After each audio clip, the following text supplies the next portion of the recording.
पुणी दंता हाथीर मृत्यु बारिपदा बनखंड रासगोविंदपुर रेंज अधीन बेतनसिया जंगलरू आज एक दंता हाथीर मृतदेह ठाब होइछि। बारिपदा डीएफओ सूचना अनुसार हाथी मध्य लड़ई जोगु दंतार मृत्यु होइथिबा प्राथमिक तदंतरू जଣାपड़ुछि। गत किछि दिन हेलानी झारखंड आड़ू 25 टिकिया हाथीपल रासगोविंदपुर रेंज को आसिथिले। एही पल्लरू गोटिए हाथीर मृत्यु होइथिबा सूचना मिलिछि। बारिपदा डीएफओ घटनास्थल में पहुंची तदंत आरंभ करिसेंति। भुवनेश्वर एक टीम घटनास्थल में पहुंची हाथीर शव व्यवच्छेद करिवे बोली वन विभाग पक्षरु सूचना मिलिछि। माणिकलाल पाणी बारिपदा प्रतिनिधि अधिक सूचना पाई रहिसेंति।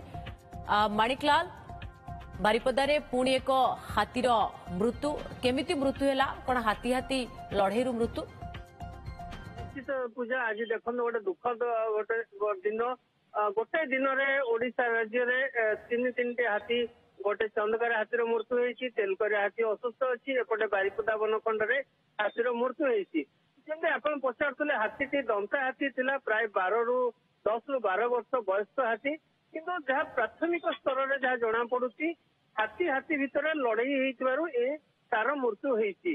झारखंड अंचल गत किसी दिन है 25 टिकिया हाथी पोल मयूरभंज विभिन्न अंचल बारिपदा बनखंड विभिन्न अंचल बुलाबुली कर पुणी गोटे दुखद घटना नजर को आसी जो हाथीर मृत्यु होता आज सकाल जना पड़ा।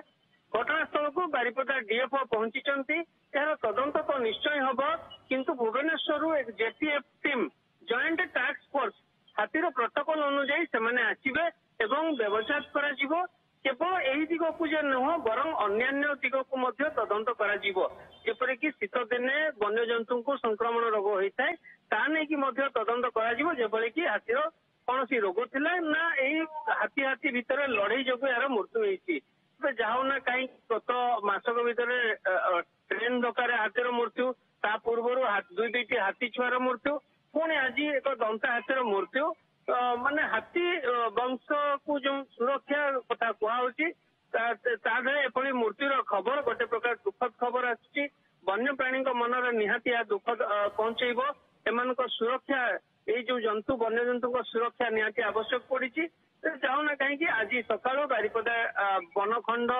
अधिकारी जो डीएफओ घटनास्थल में पहुंची हाथी को टीम जगी रही गत काली राति हाथी भितर लड़ई कहुच्छी। झारखंड अंचल पाखापाखि 25 टिकिया हाथी पोल बारिपदा बनखंड विभिन्न जंगल बुलाबुली कर विभिन्न समय गाँ आड़ को चल प्रचल कर स्थिति हाथी भितर लड़ई होता है अनेक समय देखा मिले हाथी भितर लड़ई होता है ये लड़ई जो यार मृत्यु बोली प्राथमिक स्तर अनुमान कराउछि। धन्यवाद माणिकलाल आपन समस्त सूचना पाई। माणिकलाल पाणी आम सहयोगी जहाँ सूचना दौथिले जे प्राथमिक तदंत वन विभाग रे या कहूछि जे हाथी लड़ई ये हाथीर जीवन जाइछि।